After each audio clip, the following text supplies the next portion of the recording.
J'ai été Premier ministre d'un grand pays, c'est une charge très lourde, très difficile.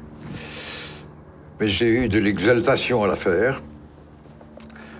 Et ce double plaisir, la paix en Nouvelle-Calédonie, l'allocation du RMI, des bonheurs énormes. Je n'ai pas beaucoup dans le métier politique de collègues qui ont eu autant de chance de pouvoir faire des choses qui sont de grandes choses au fond.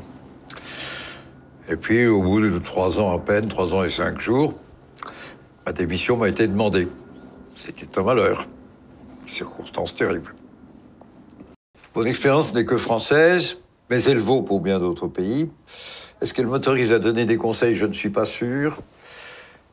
Ce que j'ai appris en tout cas, c'est que les bonnes choses sont lentes à naître. Mon conseil, c'est n'écoutez jamais. Ne donnez pas trop d'importance à ceux qui ne parlent que du court terme, du jour qui vient, de l'événement qui passe, et qui ne s'occupent pas de la semaine suivante. Or, dans les désorganisations de notre société tout entière, ça vaut pour le monde entier, mais encore plus partout où c'est libre. Notre société aujourd'hui ne sait communiquer avec elle-même que par l'intermédiaire de la télévision, de la radio, de la presse écrite.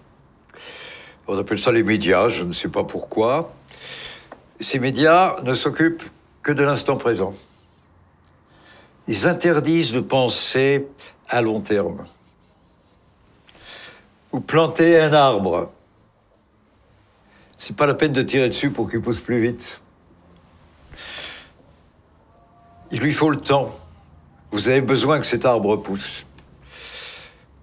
S'il n'y a pas le temps, il n'aura pas à pousser. On n'y peut rien. Le politique est comme ça. Quand il fait de bonnes réformes, le politique a besoin que les gens qui subissent la réforme l'adoptent, s'y habituent, jouent avec, fassent d'une nouvelle procédure un instrument du temps.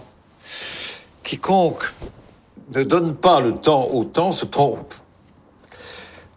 Mais les médias pèsent si fort au nom de l'instant, du moment, du lendemain, de la campagne électorale qui suit, c'est toujours trop court.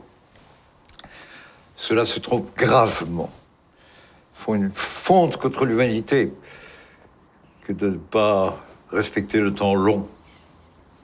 Moi, je ne suis pas philosophe. Et j'ai passé ma vie à ne pas m'encombrer de choses aussi compliquées. Mais nous sommes la vie. Le sens de la vie, c'est le respect qu'on lui porte. Et ce qu'on est en train de comprendre en plus, après 5000 ans d'histoire pendant lesquels toutes ces questions n'étaient liées qu'à la vie des hommes, de l'humanité. Ce qui se passe en ce moment, c'est que l'humanité est en train de découvrir que la vie est une, végétale, animale, humaine. Et que tout ça est solidaire. Et qu'il n'y a qu'une vie.